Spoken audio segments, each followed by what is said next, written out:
Hey, this is Son and Partner. Welcome back to the channel. You are here with me. I am the teacher, and this is the Bible Synopsis, where each week we look at a different book of the Bible and we go through the whole book in, 10 minutes or under. So, today we're looking at the book of First Kings. So, if you've been following the channel, you know that we started with the creation story. We moved from there into the formation of the nation of Israel. And then from there, we looked at the judges, and then from there, the beginning of the monarchy. And first and second Samuel dealt with the first two kings of Israel. And today we're on the third king of Israel, which is King Solomon. And that's where we're starting. We're starting with King Solomon.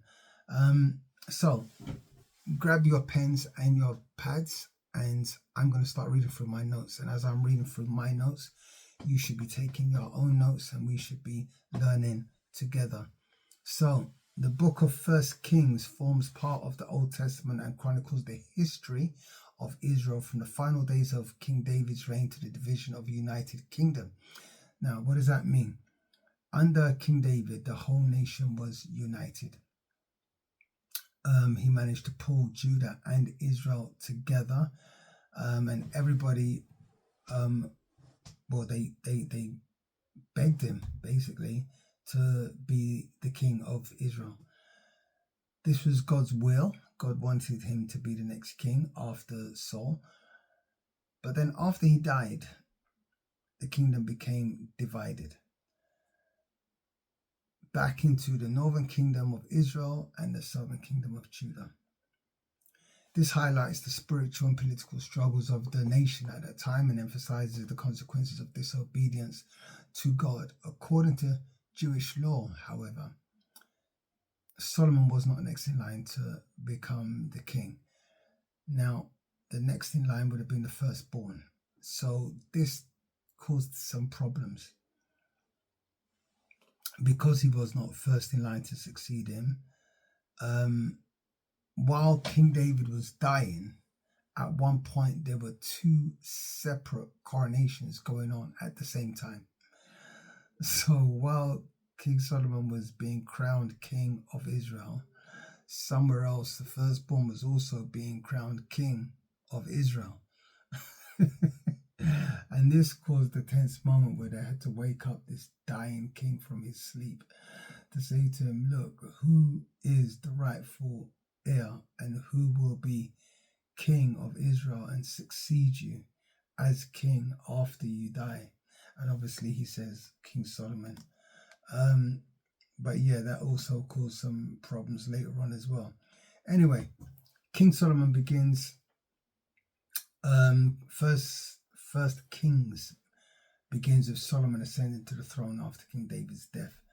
The book then goes on to tell of his achievements. Now, Solomon had many wives. He had many wives. He had a ridiculous number of wives. But First Kings also talks about his achievements, including his famous proverbs, his diplomatic marriages. Solomon is also renowned for his wisdom, his wealth, and the construction of this magnificent temple in Jerusalem. And this temple, it established centralized worship for Israelites no matter where they were in the world. But 1 Kings also exposes his eventual downfall due to, in his later years were marked with idolatry and moral decline due to his foreign wives and their gods and his worship of their gods. God warns Solomon about the idolatry and then tells him, because of his actions, that the kingdom will be ripped away from him.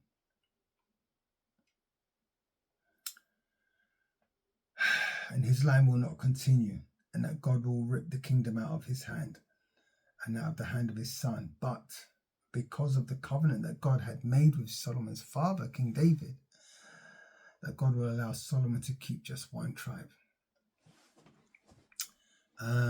Because Solomon and his father were both from the tribe of Judah, that was the tribe they ended up keeping.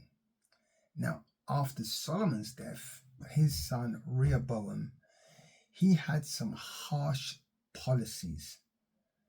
And his harsh policies led to the people rebelling against him.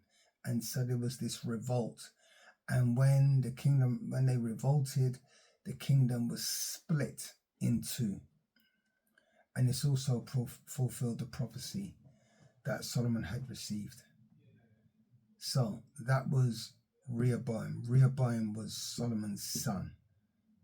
Jeroboam, however, Jeroboam becomes the first king of the northern kingdom, Israel. So while Solomon's son Rehoboam ended up ruling over just one tribe, which was Judah, Rehoboam was ruling over the rest of the 11 tribes, which was Israel. He, however, caused the people to sin in a exponentially wicked way. And the sins of Jeroboam are recorded all through Kings and Chronicles. First Kings, Second Kings, First Chronicles, Second Chronicles. They talk about the sins of Jeroboam. Anyway, because the kingdom was now split in two, this then set the stage for continued and ongoing conflict and spiritual decline. The spiritual decline was because of the idolatry.